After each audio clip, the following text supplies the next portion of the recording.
We seek out the hidden gems in cryptocurrency. We will tailor your portfolio to work for you. Are you ready to transition your investments from traditional markets to cryptocurrency? Are your coins staked and earning interest? Are you overwhelmed with all the jargon in crypto? Is your portfolio underperforming and you want to reposition into consistent winning blue chip coins and viable projects? Do you feel like you missed out on DeFi, Metaverse, and NFTs? Here at Finance, we provide you with the data, skills, and tools you need to stay on top of the digital asset market. Finance, we are the future of crypto.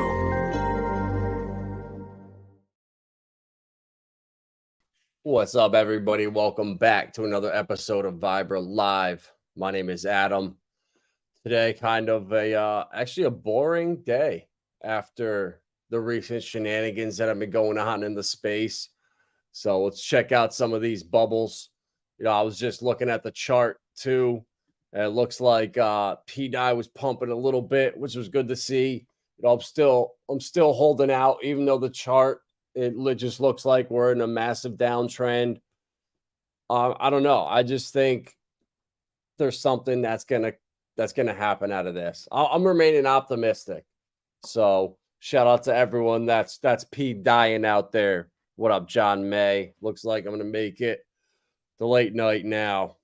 I know to look for. Yeah, bro. Just in the summertime now, till school starts and stuff. The late night is just the easiest thing. Cody Cameron, what's up, bro? Gonna buy some more P dye. Why not? That a boy. RST.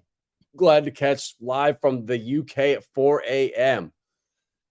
Man, appreciate that. Up at 4 a.m. Hope it's not for any bad reasons or any we won't even get there. So, guys, look at the bubbles. How funny things change in 24 hours. Last night we were looking, everything was green across the board, but I said it, we should be looking for a pullback. It was just the mainstream narrative across the board, CNBC, Fox News, when they're all giggly and excited and, they caught us by surprise. No one really saw this coming. I guess it just really caught us off guard. It's like, man, were these people even paying attention to anything? This caught them off guard. I get leery when that's the case until we see new money coming in or something to cause a new narrative, maybe a Chinese narrative or Japanese narrative or Asian narrative. Maybe they turn the money printers on again. I'm not sure. Hopefully we'll catch something though. And I'm still holding out for Shemitah ending September 16th, I believe. My birthday is the 19th. So for my birthday this year, we're going to get some fat green candles and solidify the bear market ending. I'm going to speak it into existence. And then maybe the things I'm looking out for. Binance. I guess there were some sealed, I don't know if they were indictments or allegations against Binance for some major activities. And I guess they didn't want to publish it or make it public because they thought it would cause a run on Binance, or I don't know. That was the alleged reason, but I think they're still going after CZ and Tether. That still, I think, is the lingering black swan. And then the Mt. Gox coins that are going to be sold. I think it's by October. I think it's like October 10th or 13th. So I think, a month and a half, I think the narratives are going to change, just like the beginning of the year when everything took off, Bitcoin started pumping, everyone got so excited. November was one of the worst months with the FTX debacle. Everything was big 10K in prey. And what do you know? It just flipped immediately. And that's how this thing is. It has the power to do that. So that's why you got to be ready. You got to have your bags packed. You got to have a plan, stick to it, and don't deviate from it, regardless of the noise that comes from the outside. Some FUD, some green candles, red candles, whatever it is, stick to your plan. Don't chase green candles. Wait for the pullbacks, and they always come. You know, unless we're in, you know, full blown euphoria, but we're not. We're bleeding again across the board. Pulse, Hex, all four of our babies. But it's all right. Richard tweeted today, which is I'm excited about. He signs that he's alive. But I think I don't know. What if he is going to be Satoshi 2.0 and just kind of disappears after his lawsuit? And then all of these rumors start spreading. Did he die? Did someone kill him? Was he assassinated? Did he scam everyone and run away with the money? You know, it could create like a lure or something, or some kind of intrigue. But I don't necessarily know if that would be good. I think there's too many of the diehard supporters, his core community members, the day one guys. They really look up to him and they like hearing from him. So I would be surprised if he went that way, but I'd say there's a chance. Working, bro, for DCAing into the Pulsechain ecosystem. Attaboy, RSC. It will pay off for you. You know, it's times like this when it's like, what am I doing? I'm getting up, busting my ass. It's 4 a.m. where you are, going to work, and the stuff I'm buying is worth less than it was last week.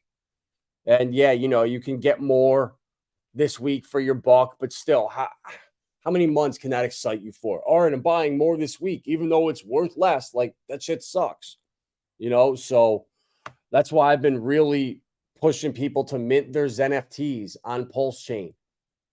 You know, just go to zen.network. I don't know if you've been in the streams before or not, but your Zen NFTs right here, connect your wallet, and then just start minting the collectors and create a ladder. You know, it was 16,000 Pulsechain to mint one, which was the cheapest it's been in a long time. And some of mine are paying out right now over 500,000 PZen. So that's about a 20x right now. And even if it drops 50%, there's a 10x. So every say 20,000 on average, if they go up, that you mint and you get back 200, that's not bad. You know, 100,000 gets you a million Pulsechain. So you do a million, get yourself back 10 million. And from sacrifice rate, that's not bad. There's over $1,000. So those are things that I just I'm having my friends, family, I'm doing the Zen NFTs because I see the value in them. I made the mistake of not doing it on Ethereum because gas was a little high and all the FUD was coming out. And I regret it. All my friends are printing right now. And I'm not making that mistake with Pulsechain. I'm doing it on Matic and I'm doing it on Avalanche as well. So I don't support Jack Levin. You know, I don't post about him. I don't follow him at all. But I love what he created. You know, it's a great way for the little guys to make passive income. So when you're working, you know, and you're trying to save a buck or two here or there, these NFTs, man, I'm telling you, just even if they can triple up your Pulsechain, how's that not a win? You know, and it's something that you can look forward to.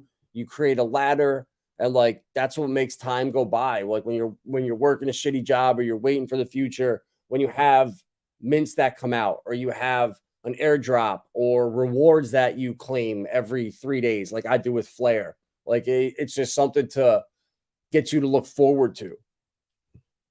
So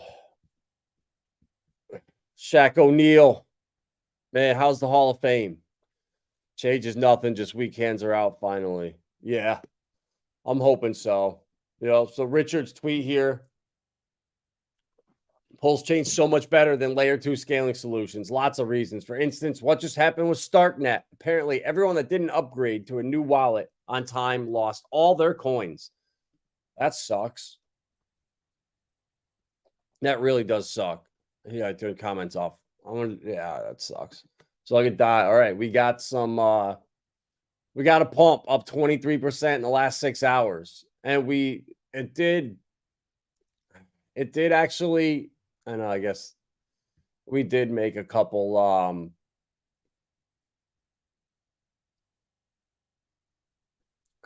higher. I don't know. I just want to see volume increase. That's all. And it is, what's that, a million? Can't remember what it was at last night. What's Tropa at? I think it was at 160 last night in volume, 198. All right, so volume's increasing. I like that. Volume is up a little bit, which is a good thing, compared starting like, come on, 4 days ago, we have volume increasing. So that's all I can hope for. There hasn't really been any news from the PDI research team, but I'm going to remain hopeful. I want it to succeed. PDI to $1, even with all the noise all over. Just noise, like in all cycles. Always noise, always narratives, always FUD. Always the moonshot talk that's going to come. Like the Bitcoin's going to $1 million. Michael Saylor is going to tell you to mortgage your house and sell your kidney this bull run. Like, who does Bitcoin have left to shill to? It cracks me up. It really does. So, guys, this was an important ruling today that came out of the courts with the Uniswap and SEC case, because the same judge is presiding over the Coinbase lawsuit. And I think you're starting to see the Ripple ruling. Other lawsuits are using that now as like case law. So here the judge's ruling stated that Uniswap's decentralization makes it so that there is essentially no discernible defendant and no identifiable law being broken due to the lack of regulatory clarity in crypto. The law alleged that Uniswap enabled the trading of scam tokens that ultimately caused damage to unsuspecting investors. So now I think they're going to have to reverse the Tornado swap or Tornado Cash thing. These guys are sitting in jail and they just wrote code. And code is free speech as far as I thought. So I really think that this could be a significant ruling for the future and really to solidify DeFi and not be able to centralize it and control it and let it be what it is. There are some people in Congress that understand what this technology is. And if you squash it now, how detrimental that will be to the United States. So I'm not saying the commission should be omniscient at the time it's evaluating a registration statement and that it should know all the things. But I would have thought the commission was doing diligence into what Coinbase was doing. And somehow I thought that it would say, you really shouldn't do this. This is violative of the securities laws, or we are kind of in some interesting uncharted territory here with no respect to whether the assets on your platform are securities. So be forewarned that maybe someday there could be a problem. So Katharina Polk-Fiala, the judge who made the ruling, is the same judge overseeing the U.S. Securities and Exchange Commission's lawsuit against Coinbase with allegations that the crypto exchange was selling unregistered securities.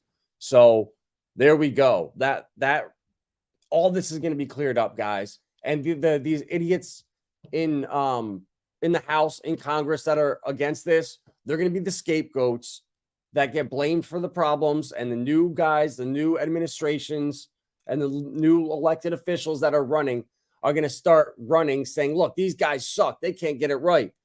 We're going to come in and make it better. We're going to be the heroes. And people's memories are so short that they'll forget all about it and they'll just jump on whatever's next. What up, Briz? How's it going, my man? Hope all's well, bro. Definitely in the prayers. You know what I mean?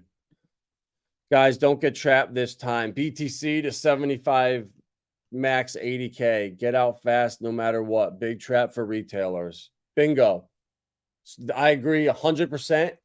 And I think what's going to be dangerous is they're going to be, once it hits like 80, 85, I think it's going to go like 85, 87, 90 at most. But that's when they're really going to be calling for 100, 200K, 500K. And that's when people are going to get wrecked.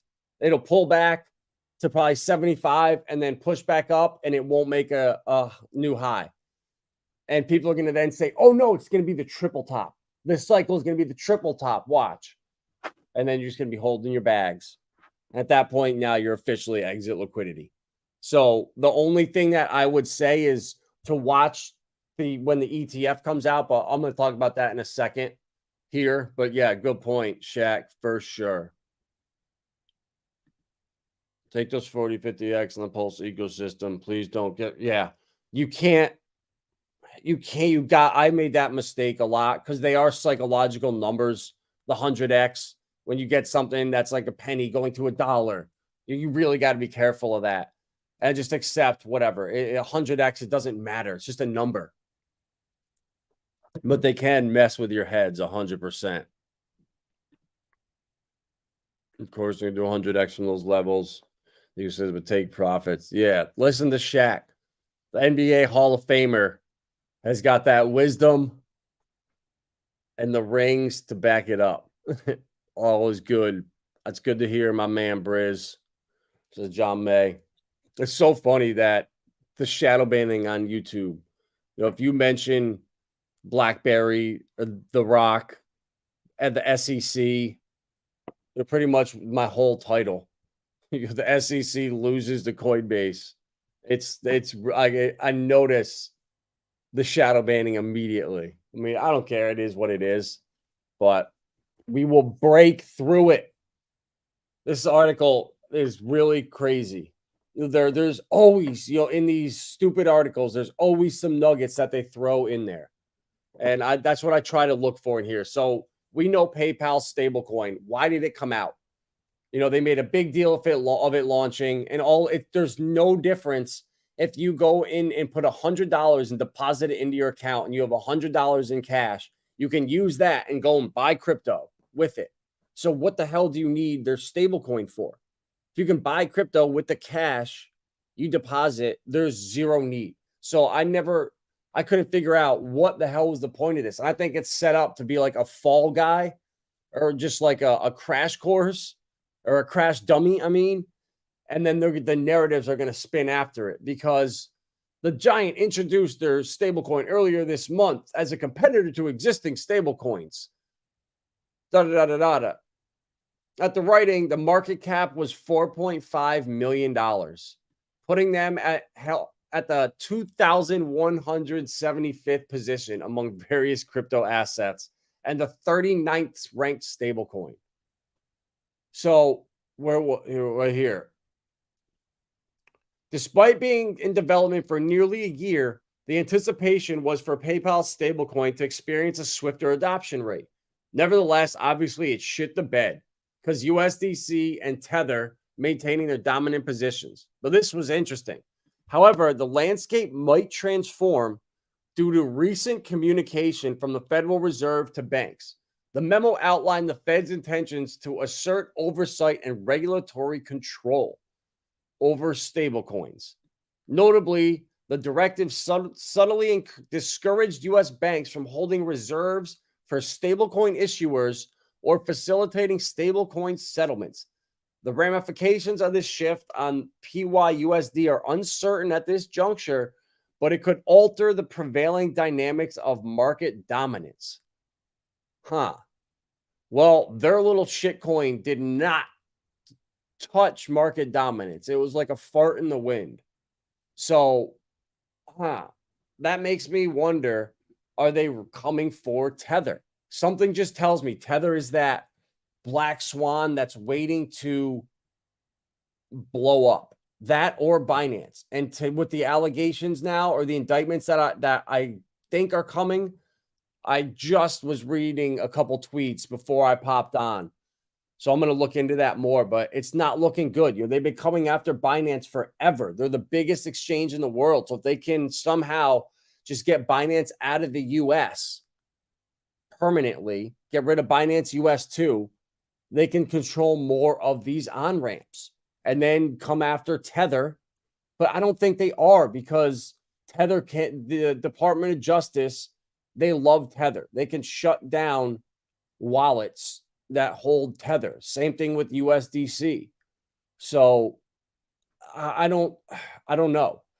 I don't know where this is going. I don't know if there's a new stable coin that's going to come that's like backed by the Fed. If that's what the CBDCs are going to be for, and we're going to be able to use them just like USDC and Tether. But I don't see that right now. The stable coins are going to be for the banks on the back end to prevent bank runs. Like the Silicon Valley Bank, if they were able to get on-demand liquidity from the Fed, which is in essence what a CBDC is, I think that's what they're going to be used for. And then UBI. But that's a big difference.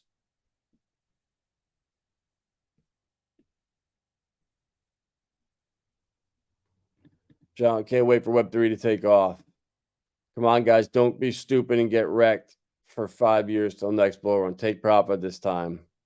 Yup, exactly.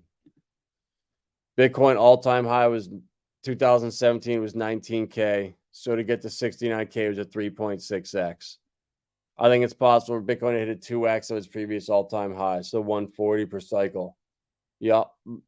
I think so too, Briz. And that's like I'm like playing it by ear. There's definitely could be a big trap, but altcoins always run after Bitcoin. So regardless, I'm way more going to be weighted towards altcoins in that part of the cycle. So we'll start to see when Bitcoin comes. So if it keeps pumping up through 80 and we're still, in 2024, there's a good chance it can go up. I mean, we're going to play it by ear. Like there's nobody knows right now. There's so many things that could happen from now into then. But yeah, Briz ain't getting trapped. Briz is an OG. He knows what he's doing. Shaq looking out for his people. I'm taking profits, not making the mistake of waiting. Hell no. Exactly, John. Don't make the same mistake over and over. If everyone is calling for 3 to 500K, people will hold past the 100. Oh, yeah, for sure. For sure. And 140 is the trap price. Yeah, 140, 150. Yep.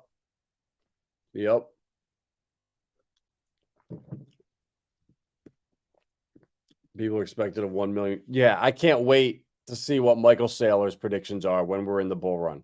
Yeah, he's going to be calling 500,000 for sure. For sure. It's going to be so funny. If CBDC becomes stable coins, I'll just take profits back to Pulse. I'm out on CBDC. Yep. See, right? What about USDC? If that doesn't happen, right, and they just remain for the banks and they are for wholesale, what about USDC and Tether? The fact that they are basically they're not private. They can shut wallets down that hold those coins. So I basically look at those like CBDCs, and that's why I think on Pulsechain to have a decentralized algorithmic stablecoin or just a decentralized stablecoin is so important on the Pulsechain, so we can have our own ecosystem to transact in. And that's what I really, really, really want. That's what I really want is our own ecosystem, our own stablecoin or Richard's wallet. Even if he doesn't even need a wallet, the internet money wallet is phenomenal. We just need liquid loans and then just time. We just need time. So much needed. But dude lost so much money. Yeah. Michael Saylor's a clown. At the end of the day, he's just a shill for the black cock.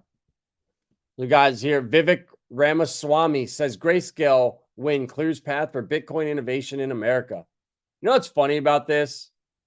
Go back and look at Carter versus Reagan. And Republicans were wearing blue back then. And now they're wearing red.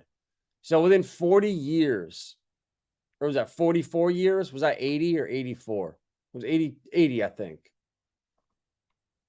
Either or. It's flipped completely. And no one's noticed. Like, isn't that wild?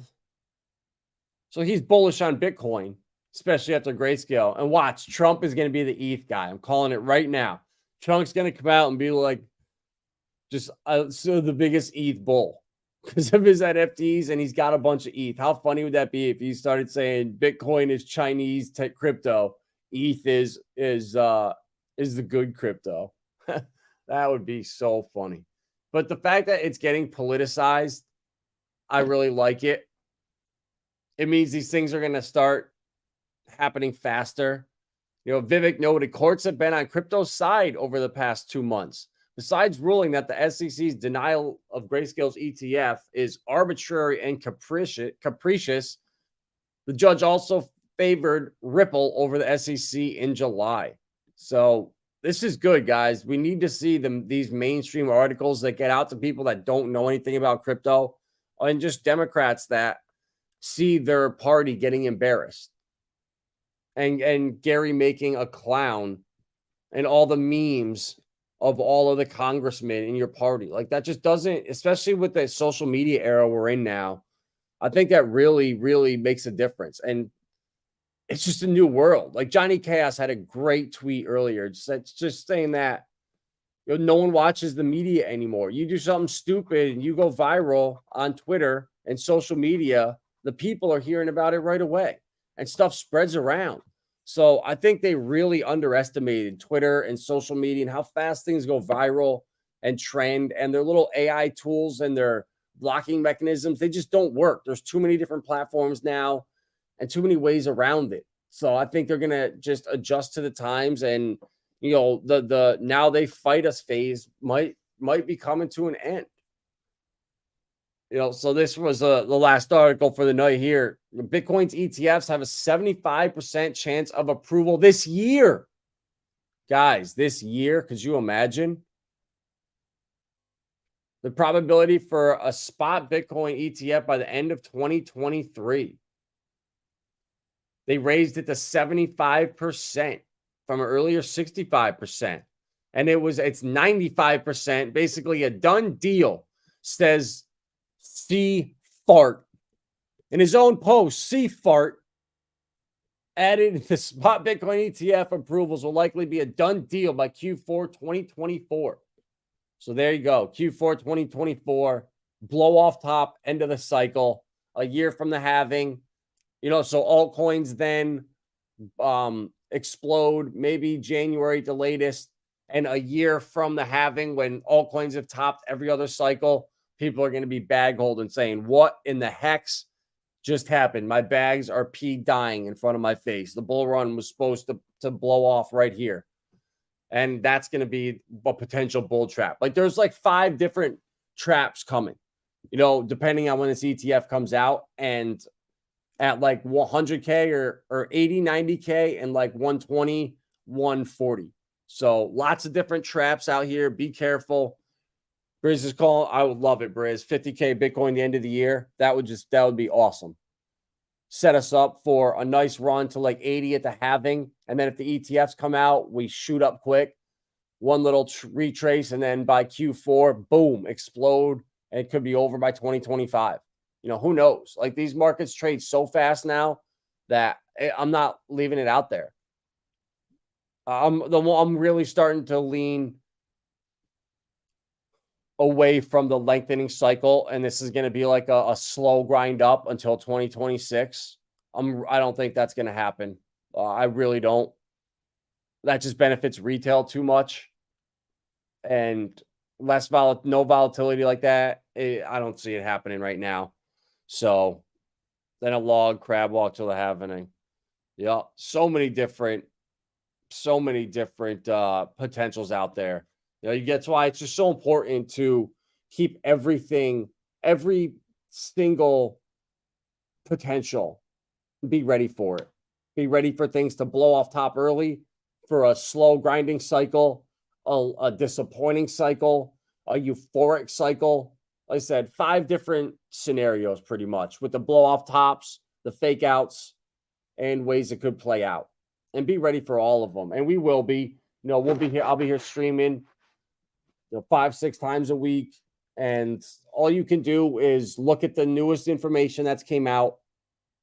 Look at what your thoughts were previously and just readjust. And I'm honest with myself. If I get something wrong, I'll be the first one to say it.